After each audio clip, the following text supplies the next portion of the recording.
Selamat pagi, anak-anak murid sekolah minggu dari Gereja Kristen Kalam Kudus Ambon. Shalom, apa kabarmu?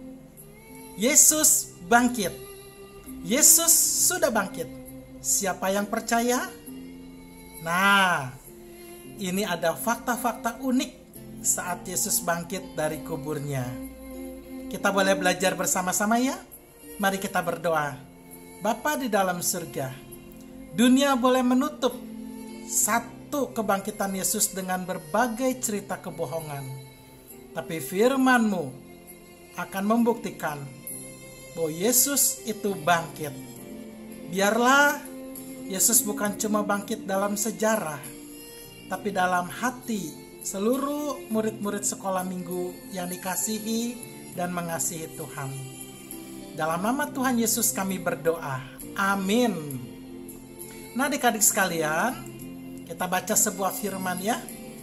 Yesus berkata di dalam Yohanes 11 ayat 25-26. Dikatakan demikian. Akulah kebangkitan dan hidup.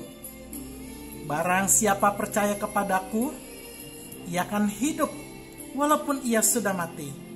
Dan setiap orang yang hidup dan percaya kepadaku tidak akan mati selama-lamanya. Amin.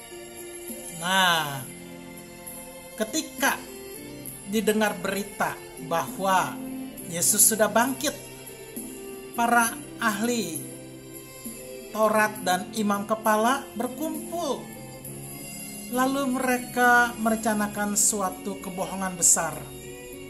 Dengan jumlah uang yang banyak, mereka membayar orang-orang yang ada untuk menceritakan suatu kebohongan bahwa Yesus tidak bangkit, dan yang ada adalah mayat Yesus dicuri oleh murid-murid Yesus. Ini suatu kebohongan besar. Mari kita faktikan beberapa fakta sebagai berikut. Yang pertama, kalau memang para imam besar itu tidak percaya bahwa Yesus bangkit, untuk apa mereka memakai para tentara menjaga kubur Yesus? Artinya mereka ingat bahwa Yesus berkata bahwa ia akan bangkit pada hari yang ketiga. Kemudian kita lihat gambar sebelah kanan. Kepala tentara Romawi melihat peristiwa-peristiwa kematian Tuhan Yesus, berkata, sungguh dia ini adalah anak Allah. Perkataan ini mengajarkan kepada kita bahwa manusia tidak sanggup menahan kebangkitan Yesus. Karena kebangkitan Yesus adalah sebuah fakta bahwa Yesus sungguh anak Allah. Tidak ada satupun kubur, tidak ada satupun manusia yang dapat menahan Yesus dalam kuburnya. Lalu kita lihat fakta berikutnya. Ini adalah kuburan yang dipakai oleh Yesus, milik daripada keluarga yang terhormat, yaitu Bapak Yusuf dari Arimatea. Murid-murid pada saat itu lari ketika Yesus mati. Dan dengan singkat, Yusuf Arimatea bersama dengan Nikodemus menurut catatan sejarah menguburkan mayat Yesus di sebuah makam milik keluarga. Artinya, seperti perkataan Yesus, anak manusia untuk membaringkan kepalanya pun tidak ada tempat. Yesus pada saat itu tidak punya tanah. Murid-murid juga bukan orang kaya yang dapat menyembunyikan mayat Yesus di rumah mereka. Jadi, kalau misalnya kubur itu kosong, siapa yang dapat menyembunyikan mayat Yesus? Kecuali Yesus sendiri yang bangkit. Ini suatu fakta. Yang berikutnya,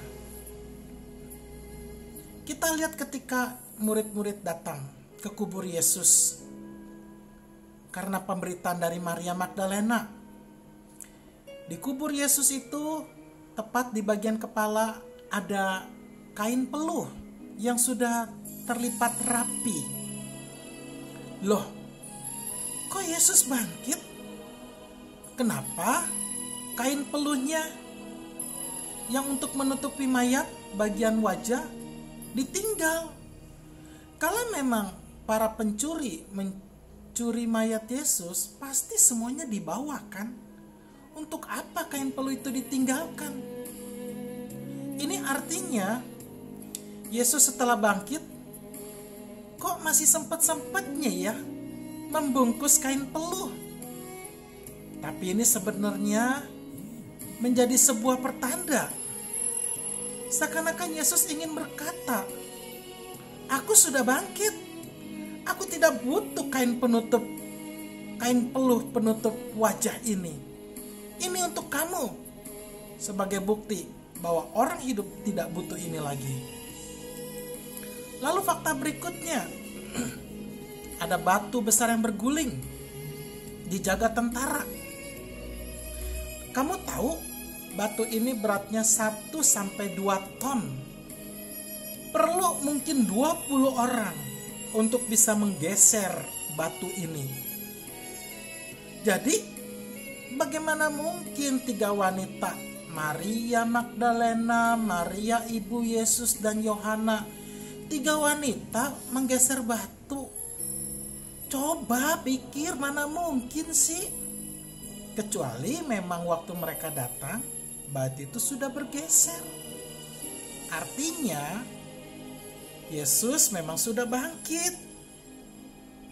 Fakta berikutnya, menurut catatan Rasul Paulus di dalam 1 Korintus pasal 15, bahwa Yesus setelah bangkit masih ada di bumi selama 40 hari. Dan selama 40 hari Yesus telah membuktikan, memperlihatkan tubuh kebangkitannya kepada lebih daripada 500 orang. Masa sih 500 orang itu bisa salah lihat? Jadi 500 orang itu pun akan membuktikan ceritanya sampai sekarang bahwa Yesus bangkit. Dan sebaliknya cerita kebohongan para imam kepala yang mengatakan bahwa mayat Yesus dicuri itu bohong besar. Nah, adik-adik sekalian, satu lagi fakta yang luar biasa. Kemana kubur itu? Kemana penutupnya? Sudah tidak ada. Peristiwa gempa bumi itu membuat batu berguling. Nah, ketika batu itu berguling, sebetulnya bukanlah untuk menahan Yesus di dalam kubur, tetapi justru untuk membuka kepada seluruh manusia umat di muka bumi ini. Datang, lihat kuburnya, dan buktikan kubur itu telah kosong. Yesus sudah bangkit. Nah, akhirnya seperti Rasul Paulus katakan di dalam 1 Korintus pasal ke-15 ayat 14, dikatakan bahwa tanpa kebangkitan, tanpa kematian, maka keselamatan itu tidak ada pada manusia. Tapi andai kata Kristus tidak dibangkitkan, maka sia-sialah pemberitaan para rasul dan sia-sia juga kepercayaan kita.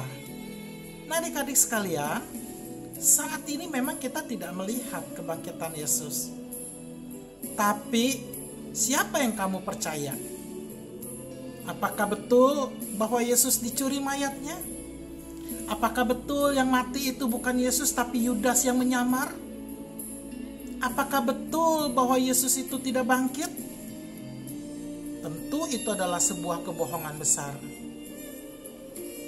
Saya percaya sekarang Yesus sudah bangkit dan tinggal di mana? Tinggal di dalam hati adik-adik sekolah minggu yang terkasih. Amin.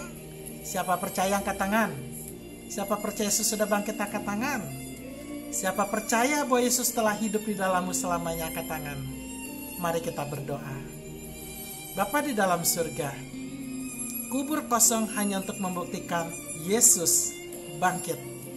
Tapi jauh lebih terindah, Roh Kudus memeteraikan kebangkitan Yesus di dalam hati murid-murid sekolah minggu, sehingga mereka boleh menjadi murid-murid yang terus percaya bahwa hidup mereka didampingi oleh Yesus Kristus, satu-satunya Tuhan dan Juru Selamat yang hidup dan benar. Kiranya Tuhan Yesus memberkati seluruh murid-murid sekolah minggu yang kami kasihi. Dalam nama Tuhan Yesus kami berdoa. Amin. Ayo adik-adik katakan dalam hatimu, Yesus bangkit, Yesus bangkit, kita menang. Amin. Tuhan memberkati.